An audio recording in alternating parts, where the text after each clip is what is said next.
pada saat dibully nih ya, kamu kan dibilang katanya seperti kuda, bahkan ada yang meringkik di belakang kamu setiap kali kamu jalan. Itu apa sih yang ada di pikiran kamu yang kemudian membuat itu menjadi kemarahan atau berat gitu buat kamu? Kamu mikir apa gitu waktu mereka begitu? Aku awalnya bener-bener nggak nyadar kan, sampai akhirnya mereka ngatainnya sangat spesifik gitu, bener-bener aku Sebut akhirnya nama sadar. gitu? Iya enggak sih, kayak bener-bener ngomongnya di depan aku gitu. Jadi aku sadar, oh ini buat aku gitu. Awalnya sebenarnya bingung, kayak bingung apa sih yang ngebuat gue dibully gitu. Padahal aku nggak ngerasa salah apa-apa gitu. Terus karena pas SD juga punya banyak temen, pada seneng sama aku. Terus aku juga berprestasi pas SD, ranking mulu gitu. Terus pas SMP juga awalnya ranking terus tuh, ranking 3 besar gitu. Terus kayak apa sih yang kurang di diri gue gitu. Kenapa mereka jahat banget ke gue. Lebih mempertanyakan gitu sih.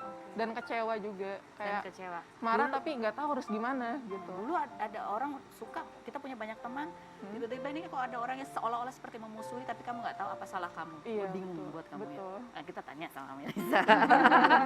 Mungkin Melisa bisa menjelaskannya ini secara apa ya, ilmu kejiwaan gitu. Apa sih yang dialami tadi anak kecil umur SD gitu menghadapi ya situasi keluarganya? Kenapa itu bisa menjadi masalah mental gitu? Iya, iya. Jadi tadi kan kalau didengar dari ceritanya Yovania bahwa semasa kecil Yovania berada di dalam lingkungan keluarga yang saya tangkapnya tidak memberikan rasa nyaman dan aman. Dalam arti seorang anak kecil yang tadinya Yova katakan biasanya dekat sama papa, tiba-tiba papanya nggak ada nih. Tapi kemudian tidak ada penjelasan. Tentu saja itu menimbulkan kebingungan dan bukan hanya kebingungan, tetapi yang namanya anak kecil tuh biasanya memang butuh sosok orang dewasa supaya dirinya bisa merasa aman gitu. Nah, lingkungan yang terdekat, lingkungan yang utama, lingkungan yang primer tidak memberikan rasa aman, gagal memberikan rasa aman, meskipun saya yakin ya setiap orang tua pasti berusaha sudah yang terbaik di masa itu dengan segala apa yang mereka punya gitu. Kemudian tadi ada pengalaman di sekolah juga mendapat bulian, semakin lagi merasa tidak aman, sehingga hal-hal ini mungkin saja menjadi tekanan sendiri untuk Yova yang pada saat itu sebagai anak kecil Yova tidak tahu nih ini apa sih, terus mesti dihadapinya dengan cara seperti apa. Sehingga yang tadi seperti Yova bilang bahwa tekanan-tekanan itu menumpuk seperti balon yang kemudian besar dan akhirnya mungkin ada pencetus lainnya itu bisa langsung meledak gitu. Jadi kalau Kak Mel lihat dari ceritanya Yova ini stres yang bertubi-tubi yang menumpuk dan tidak terselesaikan gitu. Sehingga lama-lama ya jadi meledak seperti itu. Apa sih yang kamu alami Yova sampai kamu harus dirawat gitu? Apa yang terjadi pada diri kamu waktu itu secara klinis? Awalnya aku emang pas dibully itu sempat dapat penanganan dari psikiater.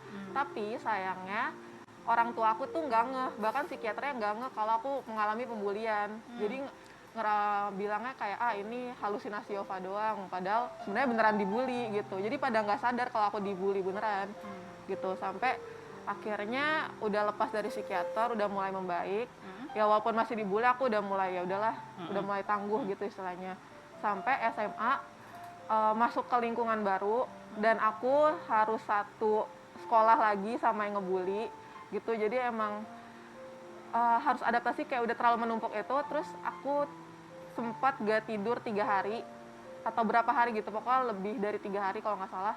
Dan tiba-tiba aku bangun langsung blank, langsung hilang ingatan, langsung nggak sadarkan diri bukan pingsan ya, tapi benar-benar aku nggak tahu aku siapa, aku lupa ingatan, terus aku juga halusinasi, delusi